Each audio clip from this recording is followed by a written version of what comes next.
3 rows is reasonably complete, detailed description of a domain in terms of the business but not technology.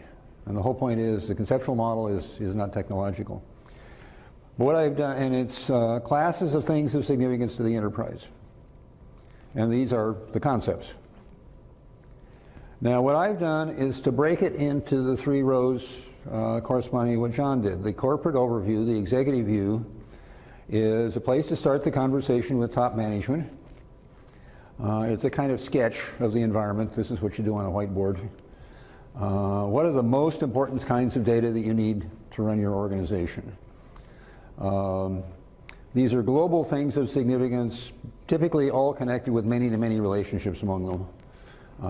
You're not likely to have more than maybe a dozen of these major boxes. And this is why you can do it conveniently on a whiteboard. Now, the object management group calls this the environment model.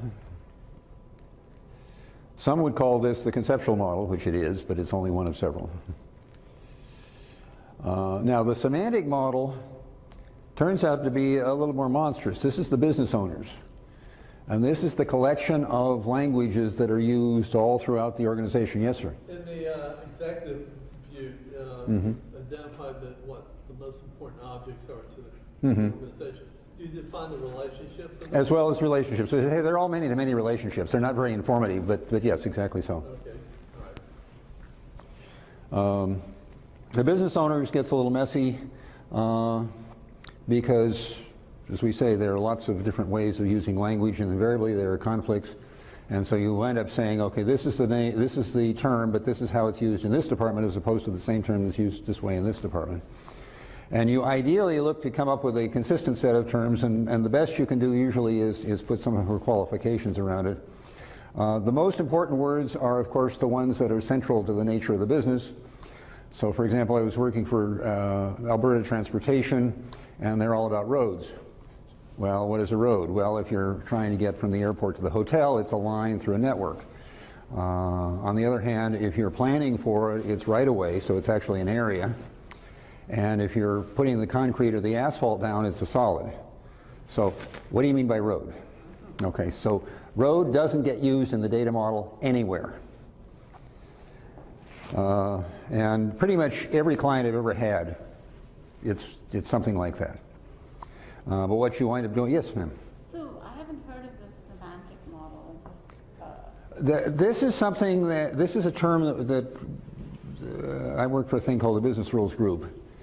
And we figured out that the issue in all of this is semantics. And we're talking about the language that is actually used by the people in the business. And semantics is definitions in language. So you're just talking about the definitions that comprise a conceptual... Exactly. It's one of the dimensions of conceptual model is semantics.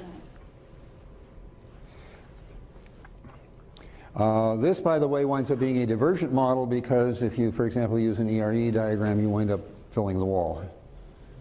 And I have this basic advice for everybody. If you have a plotter, turn it off and walk away. But yes, it's a divergent model with lots of different stuff.